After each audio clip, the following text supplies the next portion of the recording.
Bonjour et bienvenue dans Amis, le podcast où l'on redécouvre Twin Peaks The Return, une série qui ne suscite que 2 réactions.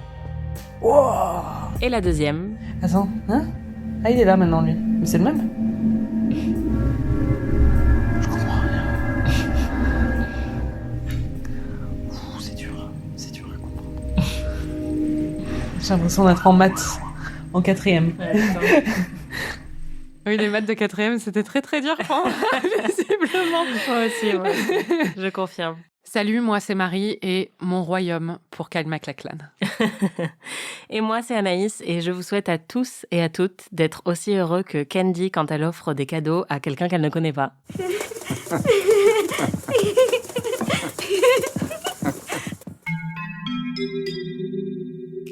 Avant de commencer l'épisode, je voulais parler brièvement de Julie Cruz, qui est décédée il y a quelques jours, à l'âge de 65 ans. C'était la chanteuse qui signait une partie de la bande-son de Twin Peaks, et on l'a vue chanter d'ailleurs à plusieurs reprises dans la Roadhouse, que ce soit dans Twin Peaks les 2 premières saisons, ou dans Fire Walk With Me, et je pense que tu t'en souviens, à chaque fois c'était des scènes vraiment très très émouvantes. Ben, c'est la scène où Maddie meurt, voilà. Celle qui chante... Ouais, voilà, où le géant arrive et dit « It is happening again », et après dans Fire Walk With Me, c'est quand Laura va à la Roadhouse et qu'elle est en train de pleurer. Et donc c'est vrai que moi, j'associerais toujours en fait sa voix et ses chansons à Twin Peaks et aux moments les plus déchirants de Twin Peaks. Donc voilà, je voulais qu'on en parle avant de commencer la suite. Qu'on lui rende un petit hommage. Voilà.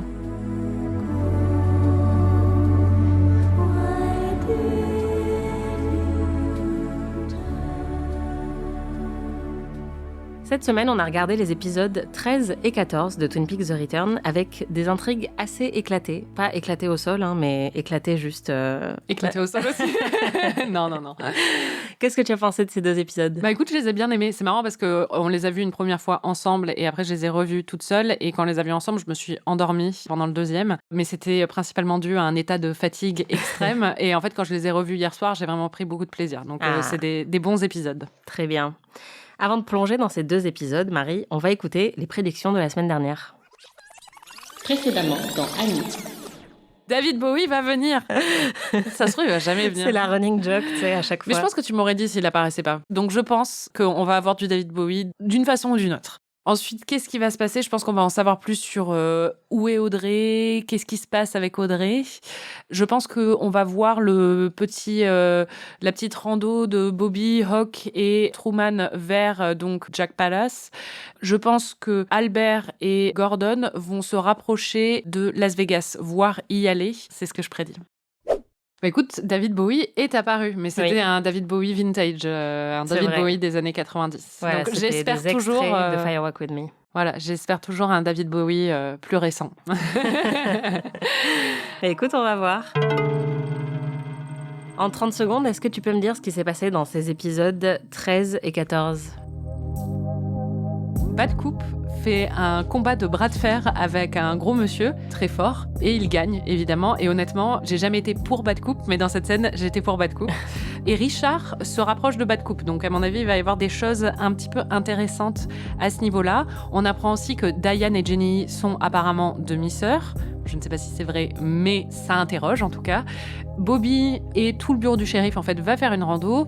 Andy monte, je sais pas, dans l'espace où il y a le géant, le fireman, et il voit plein de trucs. Et il a un peu un best-of de la série jusqu'à maintenant, et il comprend plein de trucs. D'un coup, il est intelligent. Voilà, c'est un peu tous les épisodes. On commence effectivement avec cette scène de bras de fer où Bad Coupe arrive dans le repère des méchants. Et il y a vraiment tous les méchants de la région qui se sont réunis dans cet endroit. Et le chef des méchants, c'est un mec qui ressemble à genre si Monsieur Propre était un serial killer. Oui, c'est ça. Qui fait 2 mètres de plus que tout le monde et qui est chauve et qui dit qu'en gros, c'est le boss parce qu'il arrive à battre tout le monde au bras de fer. Et si on le bat au bras de fer, on devient le boss, mais personne n'a jamais réussi. Et ça t'a fait observer quelque chose de très rigolo. C'est bête, un homme. Vraiment. C'est marrant parce que hier, en revoyant l'épisode, j'ai dit ça à voix haute à nouveau parce que c'est vraiment stupéfiant la bêtise de ces hommes. C'est-à-dire que vraiment, pour être leur chef, il faut les battre au bras de fer. C'est vraiment le truc le plus con, mais c'est marrant parce que même Bad Coupe il leur dit, est-ce qu'on est à la maternelle? C'est quoi le délire, quoi? Ouais, c'est clair. C'est très drôle du coup, parce que vraiment, il y a un duel autour d'un bras de fer, et en plus, Bad Coupe est assez kiffant dedans parce que il se laisse un peu battre, et puis après, il ramène son bras et il dit c'est plus confortable comme ça. Et après, il se laisse à nouveau battre et il ramène son bras à la position initiale. Il dit non, vraiment, ça, c'est plus confortable. Et après, il l'explose et il lui enfonce la tête. Ils aiment vraiment défoncer les crânes dans cette saison. Ouais, j'adore. J'aime bien aussi. Ah, je suis trop contente. Je suis contente que ça te plaise. Mais oui, en fait, il est hyper badass dans ces moments-là, alors que d'habitude, on le voit sous un jour vraiment très glauque. Là, c'est assez divertissant parce qu'il est face à des gens qui sont bien pires que lui au final, enfin en tout cas qui sont un peu repoussants. Oui. Et donc le voir être plus intelligent en fait et un peu moins rustre que tous les mecs autour de lui, c'est assez satisfaisant. Oui, c'est ça la clé du truc, c'est qu'ils sont pas pires moralement. Je pense clairement que c'est lui le pire, mais c'est tous des teubés quoi. Enfin, ils sont complètement non mais on dirait des bœufs. C'est vrai qu'on est du côté de l'intelligence dans des moments comme ça. Tout à fait. Mais encore une fois, bravo pour le casting parce que franchement, ils ont quand même tous des gueules assez exceptionnelles. Ah oui, c'est tu sens. J'aimerais bien voir l'annonce qu'ils avaient passée pour caster ces mecs-là. À la tronche de travers. L'air patibulaire. Du coup, je voulais te demander, qu'est-ce qui ferait de toi la boss de ton propre gang, le truc auquel personne ne peut te battre? Et si quelqu'un te bat, bah, ça veut dire que c'est lui ou elle qui devient le boss, tu vois. Réciter par cœur les répliques de Clawless. Clairement, je suis imbattable à ce niveau-là et franchement... Si quelqu'un en cite plus que toi, ça devient le nouveau boss. C'est pas possible, en fait, je les cite toutes. Et toi, Anaïs? Pas mal. Moi, je pense que c'est la quantité de parmesan utilisée dans un plat. C'est vrai. C'est vrai. J'ai été témoin. Si vous mettez plus de parmesan que moi dans un plat, je m'incline, mais je pense vraiment que c'est pas possible. C'est vrai. On parle encore une fois de Philip Jeffries puisque Bad Coupe est sur sa trace en fait. Il veut absolument le retrouver. On sait que Philip Jeffries avait dit à Ray de tuer Bad Coupe. Et donc là, Bad Coupe l'interroge. Il lui tire une balle dans la jambe aussi parce que voilà. Et forcément, tu attends avec énormément d'impatience l'arrivée de David Bowie. C'est tout ce que j'attends. Hein. C'est mon nouvel Audrey en fait. Très clairement. Oh non, j'ai cru que c'était... C'était David Bowie? Ouais, je sais pas, il y avait une présence et d'un coup, mais c'est pas lui de toute évidence. Ouais. Ça se trouve, la dernière scène, c'est David Bowie qui chante Ziggy Stardust sur la scène du... Je n'attends que ça. Et en fait, bon, là, on voit un flashback, mais c'est dans l'épisode suivant. C'est Gordon Cole qui raconte un rêve, on en parlera. Mm-hmm. Et on voit un flashback de Philip Jeffries dans Firewalk With Me. Et donc, c'est David Bowie jeune. Et c'est à la fin de cet épisode qu'il y a, parce que c'est ça que j'attendais, et je me disais, c'est ça aussi qui me faisait dire, en plus de toutes les références à Philip Jeffries, que David Bowie allait apparaître à un moment, parce qu'il n'y avait pas eu à la mémoire de David Bowie dans les crédits, comme il y a eu pour tous les autres qui sont morts depuis. Et en fait, il apparaît à ce moment-là. Mais je pense, ceci dit, toujours, que David Bowie va vraiment apparaître, j'y crois. Bad Coupe est sur sa trace et on lui dit qu'il était à un endroit qui s'appelle le Dutchman. Et ça a l'air d'évoquer quelque chose à Bad Coupe qui sait de toute évidence ce que c'est. Et donc, à mon avis, dans les épisodes suivants, on va le voir y aller. Donc peut-être que Philip Jeffries ne sera pas là. Mais purée, s'ils ont bâti un truc pareil autour de lui et qu'il ne me donne pas un petit peu de David Bowie, je vais être très déçue. Du côté de Las Vegas, Dougie, ton préféré, échappe une nouvelle fois à la mort. Ouais. Cette fois-ci, alors que son collègue tente de l'empoisonner, son collègue qui faisait toutes les manigances avec la compagnie d'assurance.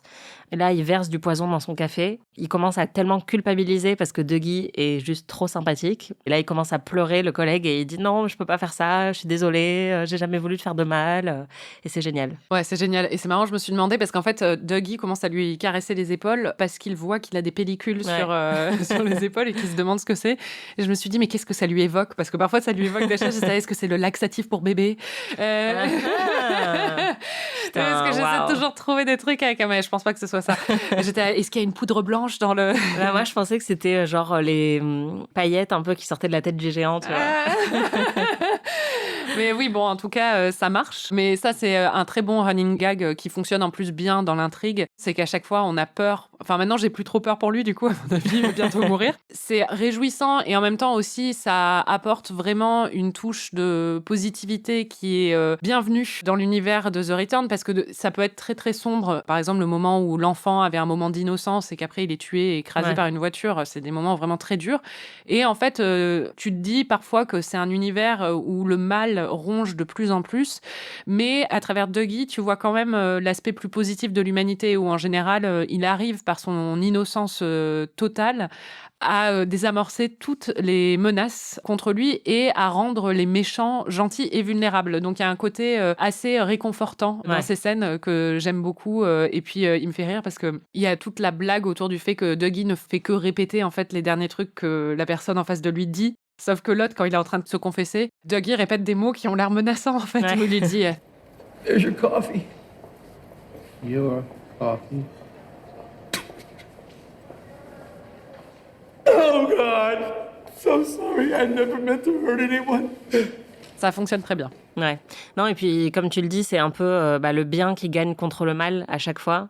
Et en plus, je trouve que c'est une manière très intéressante de se moquer de toutes les fois absurdes où Cooper, notre Cooper à nous, arrivait à résoudre toutes les enquêtes et s'en sortait toujours dans les 2 premières saisons de Twin Peaks, alors que ça n'avait aucun sens.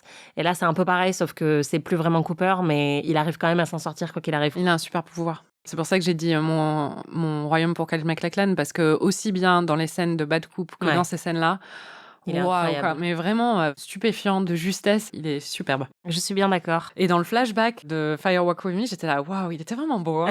J'avais oublié à quel point il était beau. Hein. Crush réactivé. Et d'ailleurs, il y en a une qui est très contente aussi d'avoir Cooper à ses côtés, ou en tout cas Dougie, c'est Jenny. Oui, elle vit sa meilleure vie. Et ce que j'ai remarqué aussi par rapport à notre conversation de la semaine dernière où on disait que toutes les femmes étaient en colère, Jenny n'est plus du tout en colère. Donc tu dis que vraiment, c'était vraiment lié au fait d'être mariée avec un boulet. Et je me disais, imagine, t'es Jenny et t'es mariée à Dougie, le boulet. Et du jour au lendemain, tu vois débarquer Good Cop en Dougie. Bon, il est bené. Ouais. Mais en même temps, il est hyper bien foutu, il est bien sapé, il est gentil.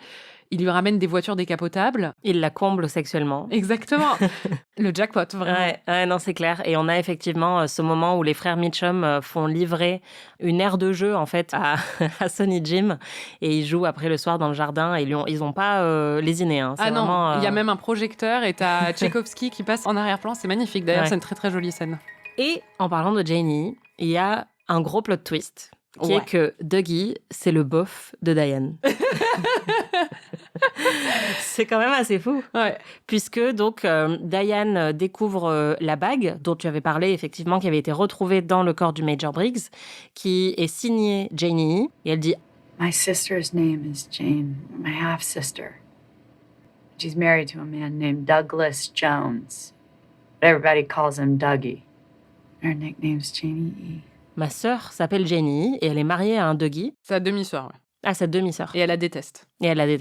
Et j'ai un peu vrillé. Quoi?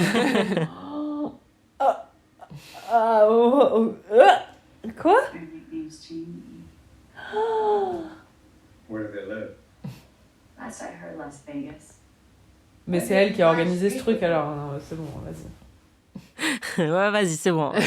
Alors, vas-y, dis-nous, Marie. Tu as l'air d'avoir tout compris. Non, mais le truc le plus évident, mais du coup, je suis pas sûre que ce soit ça, ce serait que, comme on a l'impression qu'elle est complice de Bad Cop, ce qui est le plus évident, c'est qu'il n'y a pas de hasard, c'est pas possible, en fait, que Dougie, l'homme créé de toutes pièces par Bad Cop, se retrouve marié à la demi-sœur de Diane. Donc, soit c'est elle qui a un peu orchestré ça, où il l'a rencontrée à travers Diane parce qu'elle a collaboré aussi à sa création, quelque chose comme ça. Soit je me suis demandé si c'était vraiment vrai ce qu'elle disait ou si elle essayait juste de les mettre vraiment sur la trace de Las Vegas et de les emmener vers là-bas parce qu'ils ont besoin d'y aller ou je ne sais pas, parce que quand il avait dit est-ce qu'ils sont déjà au courant pour Las Vegas, elle avait dit pas encore. Donc je me suis demandé si c'était vraiment le cas ou pas. Mais très bon plot twist. Ouais, le lien de parenté qu'on n'avait pas vu venir. J'ai une petite théorie sur Diane. Enfin, c'est pas une théorie, c'est une éventualité. Parce que je me demande si elle est vraiment complice de Bad Cop. Alors, il y a plusieurs possibilités. C'est-à-dire qu'on en a parlé la dernière fois. Il se pourrait qu'elle soit elle aussi une deuxième version de Diane et que la vraie Diane est peut-être dans la Black Lodge, ou qu'elle ait été contaminée d'une façon ou d'une autre par Bad Coop qui l'a entraînée dans ses magouilles, ou peut-être que ça a toujours été une connasse et ça l'a pas dérangée. Mais je me suis demandé aussi si c'était pas peut-être Philip Jeffries avec qui elle a collaboré. Je sais plus trop pourquoi j'ai pensé à ça. Bah, en tout cas, Bad Coop est obnubilé par Philip Jeffries et elle est en communication avec Bad Coop. Oui, il y a des histoires de coordonnées aussi. Donc Oui, ah non, c'était ça. Bad Coop n'a pas les coordonnées, alors qu'elle les a. Et donc, je me suis demandé à qui elle avait transmis, parce que normalement, on est sur la même timeline, la même chronologie, c'est-à-dire qu'ils sont pas en décalé. En tout cas, c'est pas comme ça que ça a été présenté jusqu'à maintenant. Peut-être que c'est le cas. Mais on nous laisse croire qu'ils sont sur une chronologie similaire. Donc si c'est le cas, elle lui aurait déjà transmis les coordonnées, donc je me demande si elle les a pas transmises à quelqu'un d'autre. Peut-être qu'elle est un agent triple et qu'elle travaille aussi pour Philip Jeffries qui lui veut vraiment tuer Bad Coop pour récupérer apparemment quelque chose qu'il a en lui, qui à mon avis est Bob du coup. Ce qu'on a vu dans la petite poche-poche. J'adore, tu t'es transformée en fan le rabbit hole, quoi. Voilà. On en apprend aussi un petit peu plus sur Blue Rose, donc côté mythologie. Qu'est-ce que tu as appris exactement sur Blue Rose ? Alors, Blue Rose, c'est Albert qui en parle à Tammy, celle qui se dandine. Il lui explique en fait que la première affaire qui était liée à Blue Rose et l'origine du nom du dossier vient d'une femme qui avait été retrouvée morte, qui s'appelait Josie Duffy. Sauf qu'au moment où elle a été retrouvée morte, dans la même pièce, il y avait une autre femme qui était Josie Duffy. C'était la même femme, sauf qu'elle n'avait pas de jumelles. Et celle qui est morte, c'était Gordon Cole et Philip Jeffries, en fait, qui étaient les enquêteurs. Elle leur avait dit « I'm like the blue rose. » Et donc, quand il demande à Tammy d'expliquer ce que ça peut être, Tammy lui dit une rose bleue, c'est pas naturel, ça n'existe pas, donc c'est quelque chose de pas normal. Et elle dit c'est comme un tulpa. Et donc, j'ai regardé, un tulpa, c'est dans le bouddhisme tibétain, c'est la création, en fait, d'une entité spirituelle créée par la force de la volonté de son invocateur. C'est pas forcément le cas avec Bad Coop et Good Coop, parce que c'est pas par la volonté de son invocateur, mais par contre, Dougie, c'est un tulpa. C'est ça. Donc, ils se rapprochent vraiment du fait qu'il y a deux... Enfin, de toute façon, c'est une théorie qu'ils ont de façon très claire, où ils flirtent avec cette théorie et ils l'ont en tête depuis longtemps. Et d'ailleurs, quand Sheriff Truman appelle Gordon Cole et lui dit que dans le journal de Laura Palmer, elle parle de 2 Cooper, il dit qu'il ne peut pas commenter, mais que c'est très intéressant parce que ça confirme sa théorie. Et plus tard, on a aussi... Dans la vision d'Andy, il voit les 2 Cooper se dissocier avec Bad Coop et Good Coop de chaque côté. Donc, les 2 groupes qui sont en train d'enquêter sur ça sont en train de comprendre que vraiment, il y a 2 entités de Coop différentes. Il y a 2 énormes guest stars dans ces épisodes. La première qui est énorme pour nous, je pense, plus que pour le reste du monde, c'est J.R. Ferguson qui joue donc un des agents du FBI de Las Vegas et qui jouait Stan Rizzo dans Mad Men. Stan Rizzo qui était le collègue de Peggy et qui finit avec Peggy, spoiler alert, à la fin de Mad Men et qui est un des personnages les plus sympathiques de Mad Men et en plus les moins... anti-héroïque pour une série où il y a tout le temps des personnages troubles, il est vraiment juste sympa, quoi. Il est hyper divertissant. Exactement. Ouais. Et donc là, on a droit à peu près 30 secondes de lui, mais c'est 30 très bonnes secondes, puisqu'il hurle sur un mec qui travaille avec lui, donc ça, c'est marrant. Et la deuxième que j'attendais depuis longtemps, c'est Monica Bellucci. Incroyable. David Lynch s'est fait plaisir et s'est dit, tu sais quoi, j'ai envie d'une petite séquence avec Monica Bellucci à Paris. Voilà. On va aller à la crêperie et je vais l'appeler et puis je vais lui demander si elle est OK. Et Monica Bellucci est dans Twin Peaks The Return. Monica Bellucci, elle devait être trop contente. Moi, je serais trop contente chez elle. Mais enfin, je me dis à chaque fois, tous les gens qui sont des guest stars dans sa série, je me dis, ils doivent être tellement heureux que David Lynch les appelle, quoi. C'est clair. Et du coup, oui, Monica Bellucci joue son propre rôle. Elle est magnifique parce que c'est Monica Bellucci. Et c'est un rêve que Gordon Cole raconte. En fait, ils sont en train juste de discuter avec Albert et Tammy et ils commencent à leur dire « J'ai fait un rêve hier soir avec Monica Bellucci » et là, on voit Albert et Tammy qui sont là « Allez, c'est reparti !» Mais il y avait Cooper dans le rêve. Il commence à nous raconter son rêve et donc là, on voit son rêve et effectivement, c'est une séquence en noir et blanc où il est à Paris et il y a Monica Bellucci qui arrive et là, elle lui dit « You're like the dreamer. Dreams, then lives inside a dream. » Nous sommes comme le rêveur qui rêve et ensuite qui vit à l'intérieur du rêve. Mais qui est le rêveur ? Il faut mentionner aussi que du coup, Cooper est dans le rêve, mais qu'il ne voit pas son visage. Et ensuite, il y a une musique un petit peu inquiétante qui commence et elle regarde derrière David Lynch et David Lynch se retourne, enfin Gordon Cole se retourne. Et là, effectivement, il y a ces flashbacks qui arrivent. Et donc, il se dit que voit... ça lui a rappelé en fait une scène avec Philip Jeffries. Voilà, en fait, il se voit plus jeune.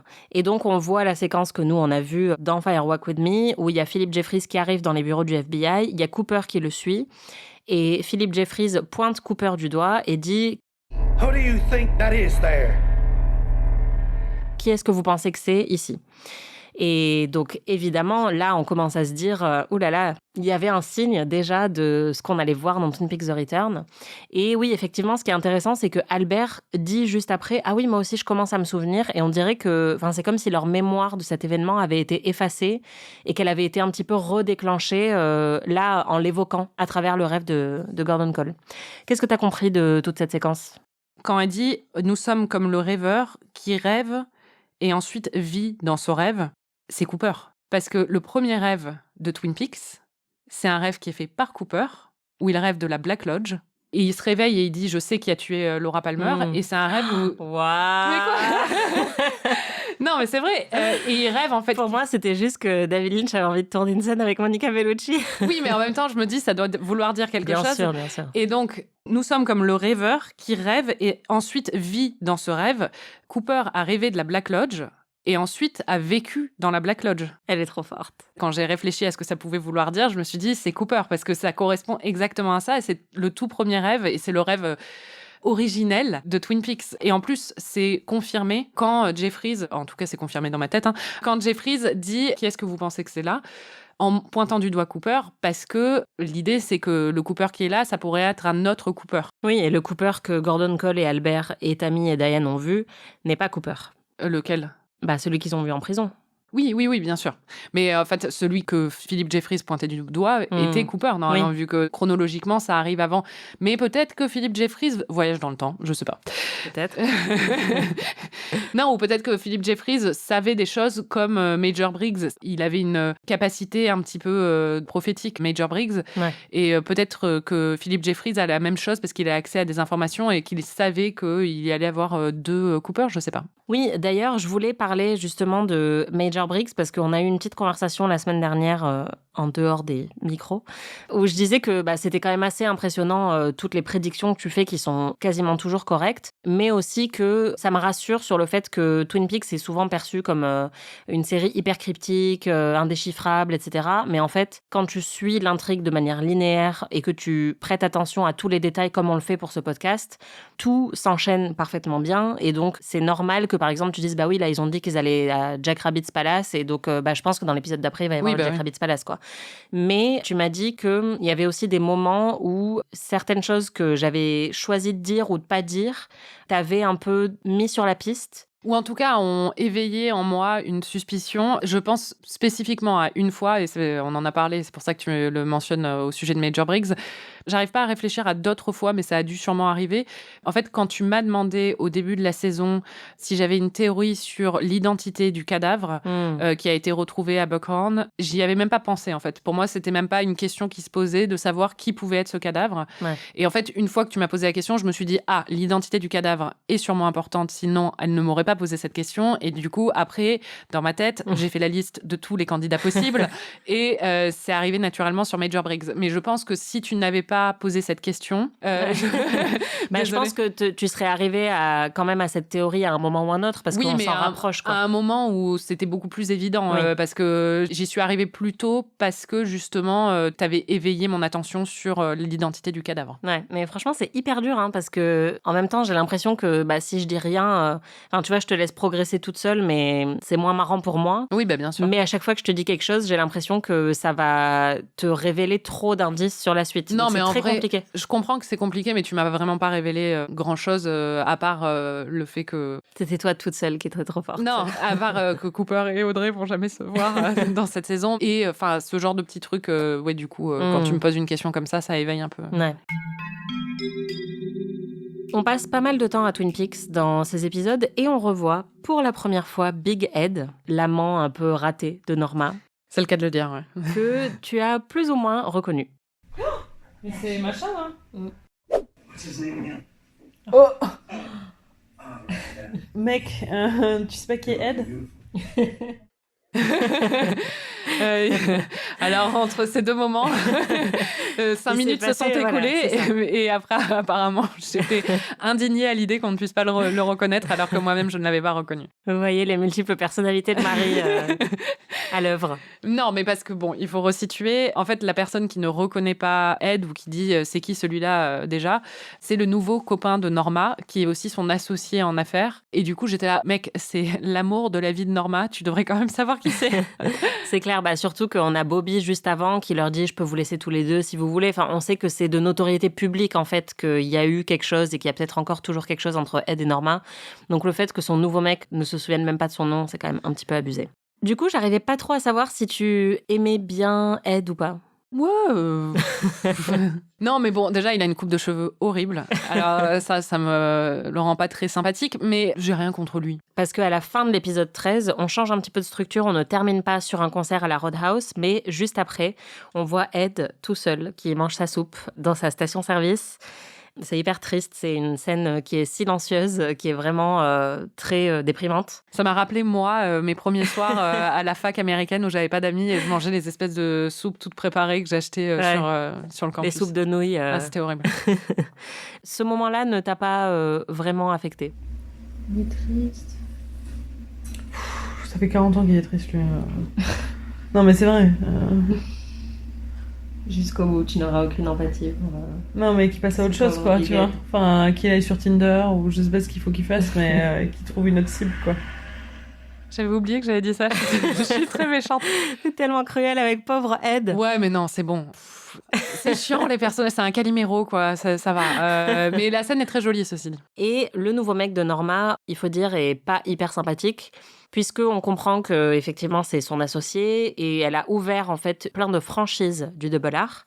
C'est pour ça qu'on la voit toujours faire ses comptes, comme tu l'avais remarqué à un moment. Mais c'est vraiment en fait le représentant de l'Amérique un peu corpo, puisqu'il arrive et il lui dit alors le double R original c'est celui qui marche le moins bien, tous les autres marchent vachement mieux, on fait plein de profits, mais le problème avec ton double R c'est que tu dépenses trop d'argent dans les tartes et tu devrais un peu tailler dans les dépenses, quoi. Ouais, et Norma lui dit que au contraire les autres diners ont pas des tartes aussi bonnes et en fait c'est parce qu'ils utilisent pas des bons ingrédients, parce que Norma, notre queen écolo, dit all my ingredients are natural, organic, local. Tous ces ingrédients sont naturels, bio et locaux, donc on l'aime, évidemment. Voilà. Moi, ce que j'ai vu aussi dans cette scène, j'avais l'impression que c'était un espèce de clin d'œil un peu malicieux de Lynch au processus de création aussi d'une série, où on sait que, contrairement à un film, quand on fait une série, on a beaucoup de notes des studios et de la chaîne de télé qui dit c'est bien de vouloir être créatif, mais il faut aussi plaire à l'audience et penser en termes de market research. On a fait une recherche de marché, il faut voir ce qui plaît et ce qui plaît pas. Et son discours à lui rappelle vraiment ça aussi, et t'as l'impression qu'elle elle représente un peu l'intégrité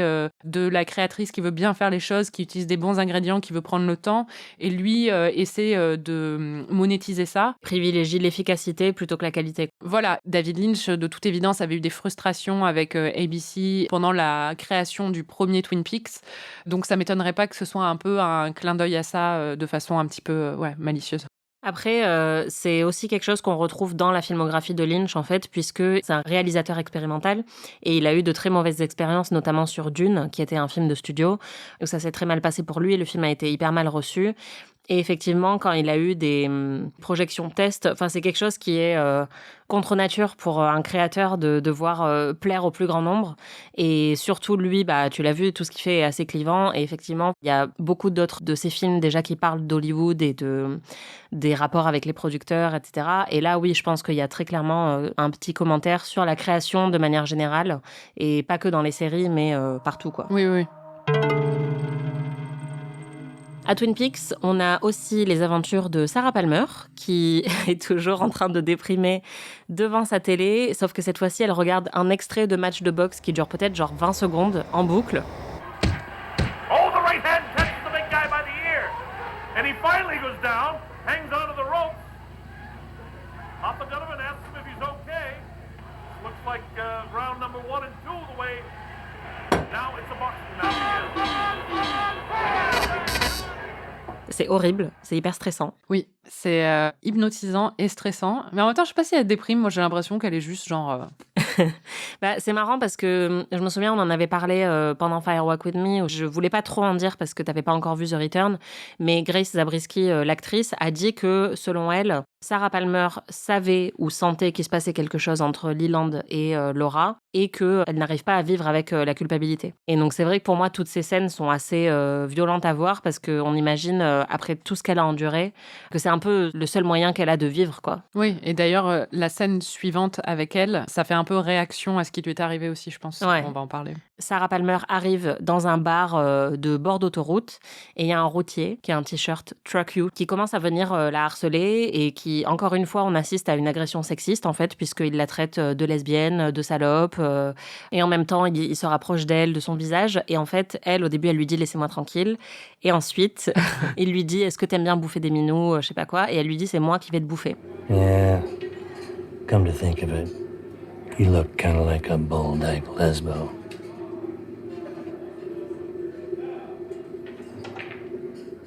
You like to eat cunt, huh? I'll eat you. Et là, Sarah Palmer décolle son visage de sa tête. Et derrière, il y a une espèce de créature avec une pique où on n'arrive pas trop à voir, qui lui dit Do you really wanna fuck with this? « Est-ce que tu veux vraiment te mêler à ça ?» Et ensuite, elle lui arrache la moitié du cou.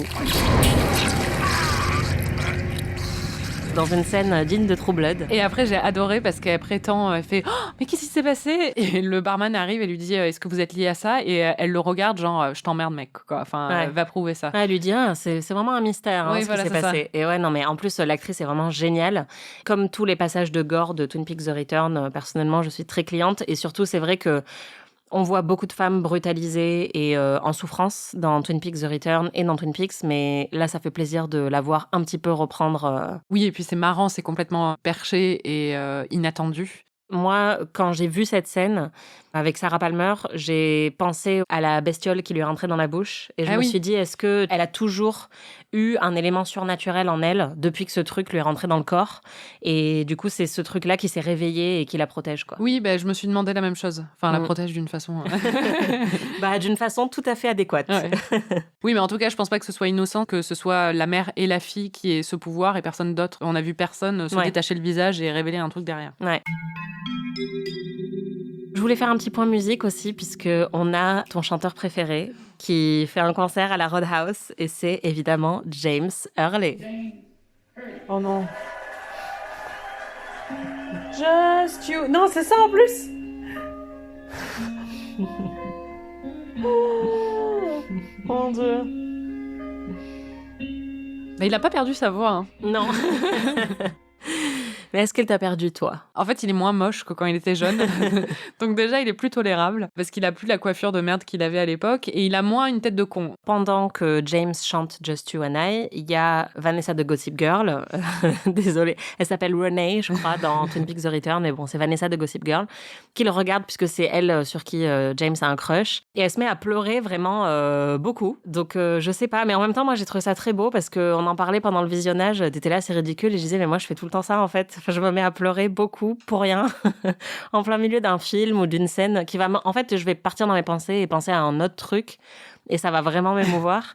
Et donc là, je me suis dit, s'il faut, elle est en train de penser à autre chose et elle trouve ça hyper triste, tu vois. Moi, je pense que c'est pas ça parce qu'apparemment, elle a un crush sur lui et après, on apprend qu'elle est mariée ou un truc comme ça. Donc, ah bon? Mais oui, parce que même on en a parlé ensemble après. Tu m'as dit, ça doit être pour ça parce qu'elle est mariée. Ah ouais, peut-être. Il en parle avec l'anglais, avec le gant en caoutchouc dont on va parler. Et il lui dit, tu penses à Renée? Et il dit, non, mais elle est mariée ou un truc comme ça. Donc, elle avait sûrement une raison de pleurer, mais j'étais un peu genre... Ce que je me suis dit, et je l'ai même noté, c'est que vraiment, James, il a toujours des histoires d'amour pourries, même 30 ans plus tard, quoi. C'est pas faux. Mais il y a peut-être pire. Dans les anciens personnages, il y a Audrey, qui est toujours en train de se disputer avec Charlie. Et je crois que t'étais pas hyper contente de la retrouver. Oh non, pas elle.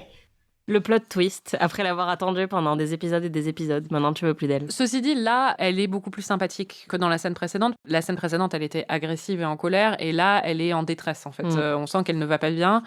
On sent que psychologiquement, il y a un déséquilibre. Donc ça a éveillé, peut-être pas des théories, mais des questionnements chez moi. Et surtout, elle m'a beaucoup attendrie et je me suis sentie désolée pour elle. Donc j'ai pas une réaction épidermique, je suis plus intriguée et triste de ce qu'elle est devenue, mais je suis pas énervée contre elle. C'est vrai qu'une fois passé le choc qui a très bien marché dans les épisodes précédents, là, on développe un petit peu et on se rend compte qu'effectivement, elle va pas très bien. Est-ce que tu as des théories, sachant que à la fin de l'autre épisode, on voit 2 meufs à la Roadhouse qui parlent de Billy, et dont une qui est la fille de Tina, dont Charlie et Audrey ont parlé. Donc, il y a quand même des gens dans la vraie vie, dans la Roadhouse, qui parlent de ces mêmes personnages dont Audrey parle aussi. Donc, a priori, elle serait dans la même réalité. La question que je me suis posée en me basant seulement sur la scène d'Audrey, c'est si elle répète pas le même scénario encore et encore. Parce qu'en fait, je me suis demandé combien de temps s'est passé entre la scène précédente et la scène qu'on voit dans cet épisode, parce qu'elle est toujours habillée pareil, avec le même manteau, mais elle est dans une pièce différente. Et elle a une conversation un peu de la même teneur avec son mari, mais pas de la même façon. C'est-à-dire que cette fois, elle est pas énervée, donc elle est en train de pleurer, et surtout, elle dit qu'elle ne comprend pas qui elle est, et elle ne sait pas où elle est, et elle sait pas qui elle est. Et elle dit je sais pas ce que je suis censée faire. Et lui dit mais si, t'es censée aller à la Roadhouse. Et c'est un peu comme s'il lui mettait ça dans la tête, que c'était ce qu'elle était censée faire. Je me suis demandé si elle n'était pas gaslightée par son mari. Gaslighter, ça veut dire qu'on te fait croire que quelque chose que tu penses n'est pas vrai, ou quelque chose que tu sais vrai, on te dit non, tu te fais des idées ou des choses comme ça. Et je sais pas, j'ai un peu eu cette impression dans son rapport avec lui, où j'avais l'impression qu'il la prenait encore comme s'il était en train de gérer quelqu'un qui n'avait pas toute sa tête, très clairement. Oui. Et qu'en plus, il était en train de lui dire des choses. Enfin, il lui disait « Non, mais recommence pas. Pourquoi t'es en train de faire ça ? Mais tu sais très bien ce que tu dois faire. » C'était très étrange. J'arrive vraiment pas à identifier ce que ça veut dire, en fait. Moi, j'ai remarqué plusieurs choses. Déjà, le fait que visuellement, on a une inversion par rapport à l'épisode précédent dans leur position, la manière dont ils sont positionnés dans la pièce. Et je me suis demandé ce que ça voulait dire aussi. Il y a une théorie qui a émergé à ce moment-là parce que Charlie dit à Audrey « Are you going to stop playing games or do I have to end your story too? » Est-ce que tu vas arrêter de jouer à tes petits jeux ou est-ce qu'il faut que je termine ton histoire ? Déjà, je t'avais parlé de la théorie de est-ce qu'elle est coincée dans une série télé ou quelque chose comme ça. Et il y a eu aussi beaucoup de théories sur le fait que c'est une symbolique entre le créateur et les producteurs, comme tu le signalais tout à l'heure, avec d'un côté le créateur qui serait Audrey / David Lynch et Mark Frost, et en face une personne qui parle de deadline, de paperasse, qui dit j'ai trop de boulot, je peux pas m'occuper de ça, et qui est un peu la voix de la raison, mais insupportable, et qui ne veut absolument pas écouter ce que la personne d'en face lui dit. Donc c'est une interprétation plus symbolique, mais je pense qu'il y a quand même quelque chose là-dedans. Après, je sais pas exactement pourquoi il dit « Est-ce que je vais mettre fin à ton histoire ?» Oui, je me suis posé la question. Mais c'est pour ça que j'avais l'impression qu'en fait, elle répétait la même histoire à chaque fois et que c'était un peu un dialogue qu'ils avaient sans fin entre deux. Mais en même temps, vu que les deux filles après parlent de Billy, il y a quand même un ancrage dans la réalité. Plusieurs billes. Sachant qu'une des filles dit à l'autre, à la fille de Tina, arrête d'aller à la Nut House, chez les fous. Et elle parle plusieurs fois de fous et d'aller dans la maison des fous. Il y a Audrey qui, à un moment, quand elle est en train de pleurer devant Charlie, lui dit « C'est comme Ghostwood ici ». C'était le développement immobilier que le père d'Audrey, voulait faire décoller. Le seul truc que je me suis dit aussi pendant la conversation entre les deux filles, c'est qu'il y en a une qui a l'air menaçante. Elles ont l'air d'avoir une conversation normale, mais celle qui interroge l'autre a l'air d'essayer d'avoir des informations. Oui, c'est ça. Je dirais pas menaçante, mais louche. Oui, elle a un truc où tu sens qu'elle essaie d'obtenir des informations et qu'elle joue à un double jeu. C'est-à-dire elle joue à la fille sympathique qui s'intéresse vraiment à ce que lui dit l'autre, mais tu sens qu'elle essaie de recueillir des choses et qu'elle a un agenda. C'est pas une conversation innocente pour elle. Et enfin, dans l'épisode 14, il se passe aussi pas mal de trucs un peu chelous et plutôt abstraits, notamment à Jack Rabbit's Palace, où enfin le bureau du shérif va voir ce qui se passe depuis qu'ils ont trouvé un indice sur cet endroit. En fait, on découvre que Jack Rabbit's Palace, c'est un tronc dans la forêt. Et quel palais! Voilà. Ils y vont à la date et à l'heure qui avait été spécifiée sur le petit papier du Major Briggs, etc. Et ils y découvrent... Naïdo. Naïdo, qui est donc cette femme qu'on a vue sans yeux, dialoguer avec Cooper quand Cooper essayait de s'échapper de la Black Lodge et qui communique en faisant Ah oui, d'accord. Je me demandais qui c'était qui faisait ça dans la prison, mais d'accord. Ok. Qu'est-ce que tu penses de tout ça? Apparemment, elle est très importante parce que Andy, il dit il faut la protéger. Oui, parce qu'en gros, Andy, à l'heure précise qui avait été indiquée, il y a un tourbillon qui apparaît dans le ciel, comme ce qu'on avait vu avec Gordon Cole et Albert. Et Andy est absorbé dans une autre dimension où il y a le Fireman, le géant, qui semble être la même dimension que celle qu'on a vue dans l'épisode 8, en noir et blanc, et qui a été théorisée par certains fans comme peut-être la White Lodge, puisque c'est une autre Putain, dimension. si c'est ça, la White Lodge, c'est pas fun, hein. La White C'est Lodge, clair. c'est censé être cool, quoi. C'est The Good Place, quoi. Il Ouais, devrait y avoir Ted Danson. Non, mais c'est ça. Franchement, si c'est ça, la White Lodge, moi, je me disais que c'était un entre-deux, parce que, alors, vraiment... Bah, je sais pas, mais en tout cas, il y a plusieurs fans qui pensaient que c'était la White Lodge. Et donc, le Fireman commence à parler à Andy. Et ensuite, il lui montre, comme t'as dit, le best-of. Ouais, une best-of de Twin Peaks. Oh, mais non, de tous les gens embarqués dans ce truc, vraiment pas lui, quoi. Le problème, c'est qu'Andy, il va pas comprendre ce qui se passe, quoi. Mais personne comprend. Et quand Andy revient, effectivement, il est très sérieux. Il parle pas comme il parle d'habitude. Il est un peu plus concentré. We need to get her down the mountain. She's very important, and there are people that want her dead. She's fine physically. We need to put her in a cell where she'll be safe. Okay. Don't tell anybody about this. Il porte Naido dans ses bras, il dit elle va bien physiquement, mais voilà, il faut qu'on s'occupe d'elle. Et ensuite, il la ramène au commissariat où ils la font dormir. Et Dans où elle une fait cellule. Hi. J'étais là, la pauvre, elle vient de tomber de je sais pas où. Elle est toute nue, elle a pas l'air d'aller bien. Faudrait peut-être la mettre dans un lit, dans un hôtel, pas dans une cellule avec deux fous furieux autour, quoi. J'ai une pensée qui me vient soudainement. Naido, elle avait parlé à Cooper juste avant qu'il arrive sur Terre. C'est la dernière personne qui l'a vu dans son état de Cooper avant qu'il devienne Dougie et qu'il perde un peu ses capacités. Donc peut-être qu'elle a un rôle dans le rétablissement des capacités de Cooper. C'est elle qui va permettre à Dougie de redevenir Cooper. Je suis optimiste, voilà. Je voulais faire un petit point résonance thématique parce que il y a un truc que j'ai remarqué quand justement on est dans la cellule. Il y a ce mec que moi personnellement j'adore, qui a la bouche un peu recousue, qui a une plaie à la joue et qui arrête pas de baver du sang. Et il arrête pas de répéter ce que dit Chad, le policier qu'ils ont arrêté aussi finalement. Shut up, you fucking drunk! Shut up, you fucking drunk! Et ça me faisait penser à Dougie, en fait, qui répète tout ce que les gens disent. Et j'avais l'impression que c'était, tu vois, une espèce d'autre Dougie. Et donc, est-ce que lui aussi est un Tulpa ou pas? J'adore ce mec. Je voulais qu'on fasse ce petit point aussi parce que tu as tweeté il y a quelques jours, en revoyant les épisodes, un parallèle que j'avais pas remarqué avant entre le moment où Andy est dans cette White Lodge et où il regarde vers le ciel et le moment où Becky, dans la voiture, regarde vers le ciel aussi avec ce plan qui est très très mémorable et qu'on a vu plein de fois. C'est deux très beaux plans, en fait. Ouais. Et puis c'est des plans qu'on voit pas souvent, donc c'est pour ça que ça m'a un peu marqué. Non, et puis il y a la même valeur en fait dans les deux plans. Donc c'est vrai que quand tu les mets côte à côte, c'est assez frappant et j'avais jamais remarqué et je me suis demandé du coup s'il y avait un... Tu vois, quelle intention il y avait derrière. Ah bah alors ça, je ne sais pas. Hein. Bah alors... J'ai juste remarqué, c'est tout.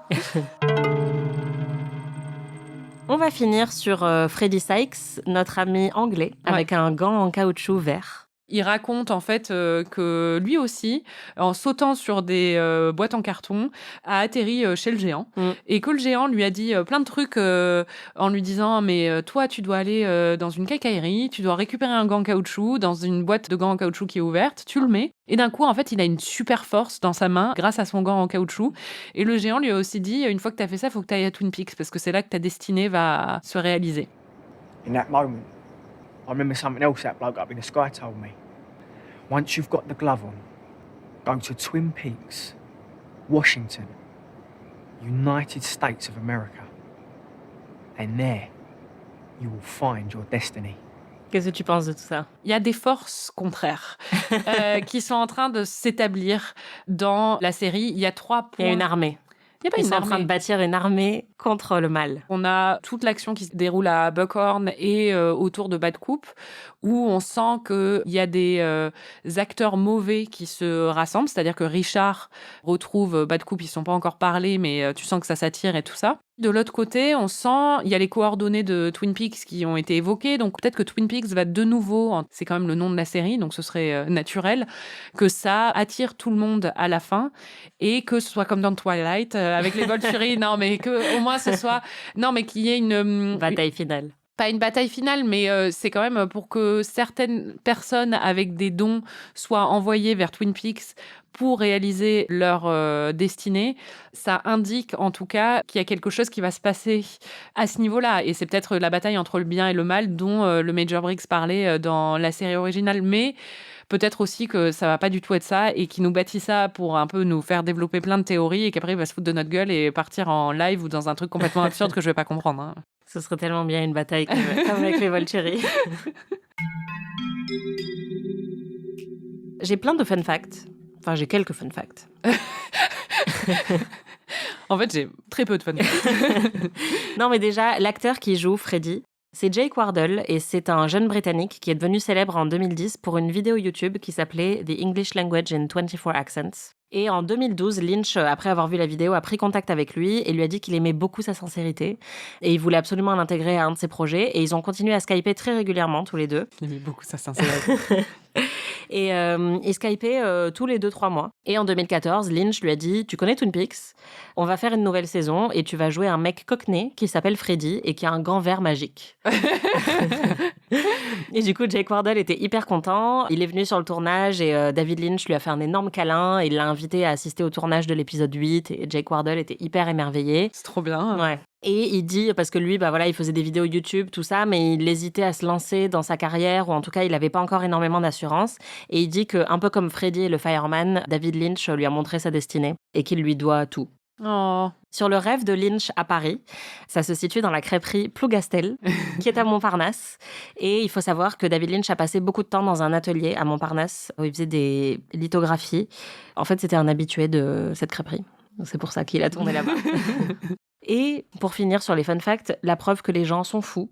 Dans la scène finale avec Big Ed qui mange sa soupe, on voit son reflet dans la vitre de la station essence pendant qu'une voiture passe. Et il y a un petit glitch. L'image saute un petit peu et il y a des fils Reddit entiers qui théorisent sur pourquoi il y a ce reflet. Et franchement, j'ai dû revoir la scène 4 fois sur mon ordinateur pour déceler ce truc. Et Mark Frost a même été interrogé dessus et il était là, non, mais enfin vraiment, il y a pas de raison, quoi. Donc les gens sont juste complètement tarés et suranalysent cette série de manière extrêmement intense. Je peux comprendre.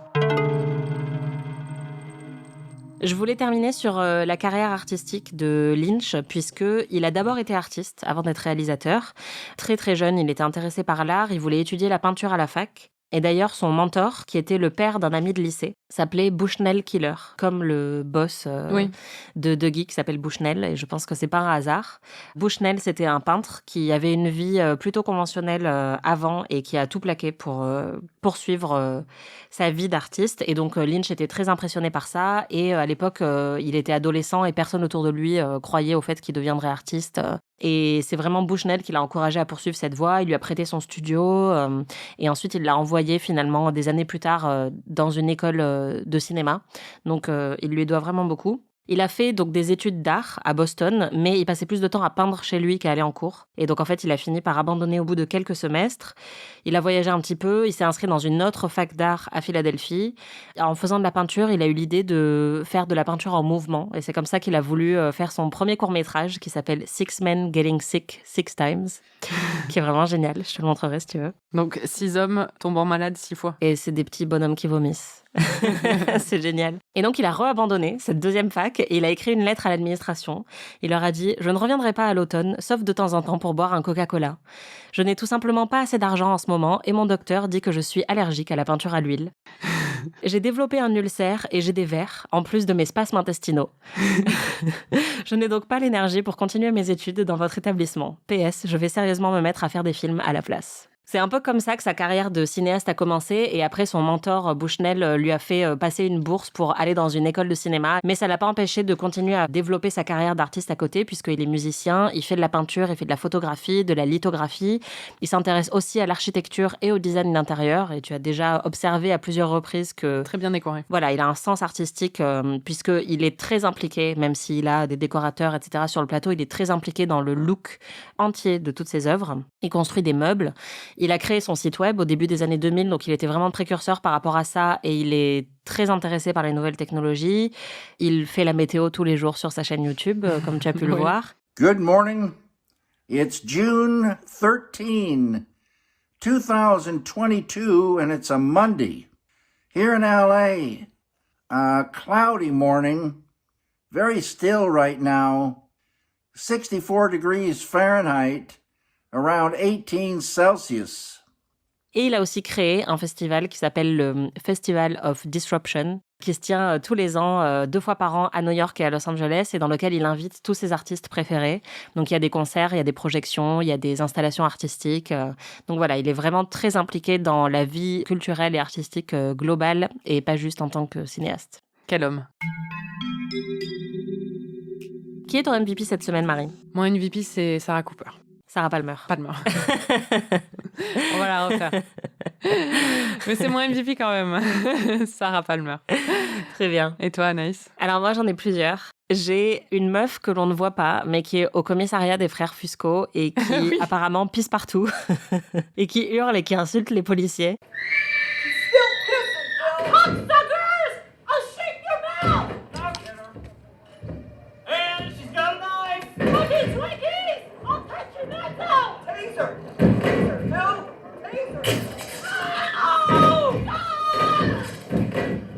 Et qui sème le chaos dans ce commissariat, donc on la voit pas, mais je l'admire beaucoup. Et le mec qui lave les vitres comme un ninja et qui détruit les oreilles de Gordon Cole, ça m'a beaucoup plu. Quelle est ta réplique préférée ? Oui, je pense que c'est Monsieur Propre, criminel, là, du début.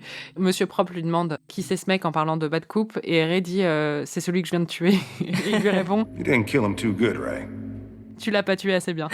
C'est vrai que c'est très très bien ça. Et toi, Anaïs ? Moi j'en ai plusieurs, mais j'aime beaucoup Chantal, qui pendant son road trip avec Hutch passe devant un panneau et dit Utah. Mormons. Utah, les Mormons. Et c'est vrai que c'est bien résumé. C'est ça. Et il y en a un autre, c'est quand Gordon Cole appelle le commissariat de Twin Peaks et il a Lucy au téléphone et il lui dit « Vous êtes restée là toutes ces années, Lucy ?» Oui. Et elle lui répond Well, actually, I have gone home, and Andy and I have taken some vacations. One year we went to Bora Bora.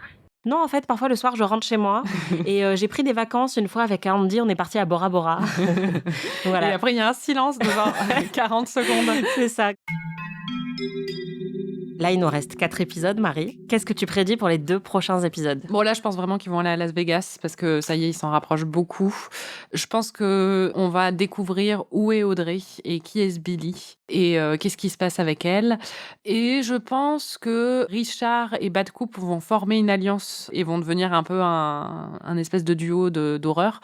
Et surtout, qu'ils vont trouver Philip Jeffries. J'ai vraiment très très hâte, surtout donc Philip Jeffries, parce que ça va être David Bowie, on va le voir, j'en suis sûre. Et surtout, je pense que Albert et Gordon vont aller à Las Vegas et vont voir Dougie, quoi. Et qu'est-ce qui va se passer ?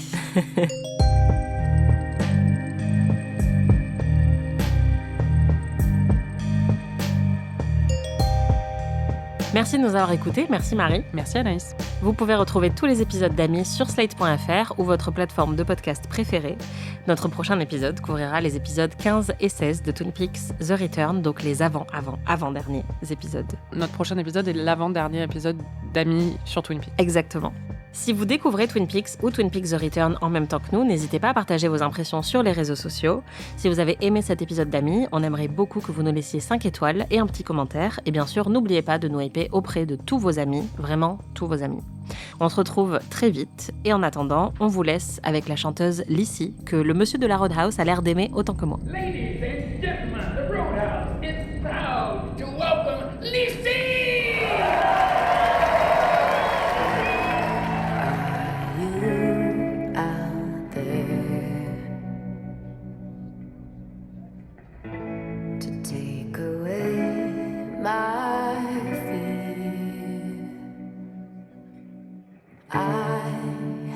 Lost my home, even though I am so far from my home. Amis est un podcast d'Anaïs Bordage et Marie Telling, produit et réalisé par Slate.fr sous la direction de Christophe Caron et Benjamin Ours.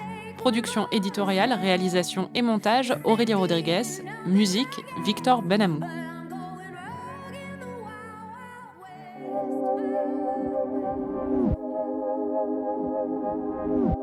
Est-ce que tu as des notes? J'ai plein de notes. Alors d'abord, ma première note, c'est Bobby, quoi.